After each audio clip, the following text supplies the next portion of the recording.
দুর্নীতির অভিযোগের মুখে যুক্তরাজ্যের মন্ত্রিসভা থেকে পদত্যাগ করেছেন টিউলিপ সিদ্দিক।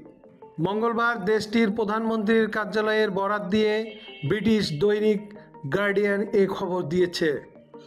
অন্যদিকে বার্তা সংস্থা রয়টার্স জানিয়েছে, ব্রিটিশ প্রধানমন্ত্রী কেয়ার স্টারমারের কাছে পদত্যাগপত্র জমা দিয়েছে টিউলিপ। এছাড়া নিজের সকল আর্থিক বিষয়বলির ব্যাপারে তদন্তকারীকে তথ্য দিয়েছেন বলে দাবি করছেন এই বাংলাদেশি বংশোদ্ভূত ব্রিটিশ এমপি। তিনি মন্ত্রী থাকলে সরকার তার কাজে মনোযোগ দিতে পারবে না। পদত্যাগপত্রে এমন কথা উল্লেখ করে টিউলিপ বলেছেন, এ কারণে আমি আমার মন্ত্রীর পদ থেকে পদত্যাগ করতে সিদ্ধান্ত নিয়েছি। প্রভাবশালী সংবাদ মাধ্যম ফিনান্সিয়াল টাইমস জানিয়েছে, টিউলিপের স্থলাভিষিক্ত হবেন এমা রেনাল্ডস। যুক্তরাজ্যের ক্ষমতাসীন লেবার পার্টির মন্ত্রী টিউলিপ সিদ্দিকের নানা কেলেঙ্কারির খবর সামনে আনে কয়েকটি আন্তর্জাতিক গণমাধ্যম।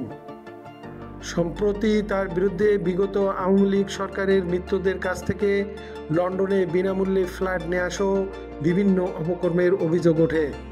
এছাড়া সরকার দলীয় সংসদ সদস্যদের কয়েকজন টিউলিপের বিনামূল্যের ফ্ল্যাট পাওয়া নিয়ে তার বিরুদ্ধে কথা বলেন।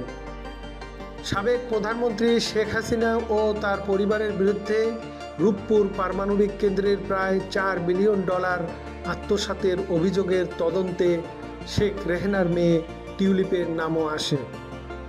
এ ঘটনায় তাকে জিজ্ঞাসাবাদও করেছে যুক্তরাজ্যের মন্ত্রিসভা অফিসের ন্যায় ও নৈতিকতা দল।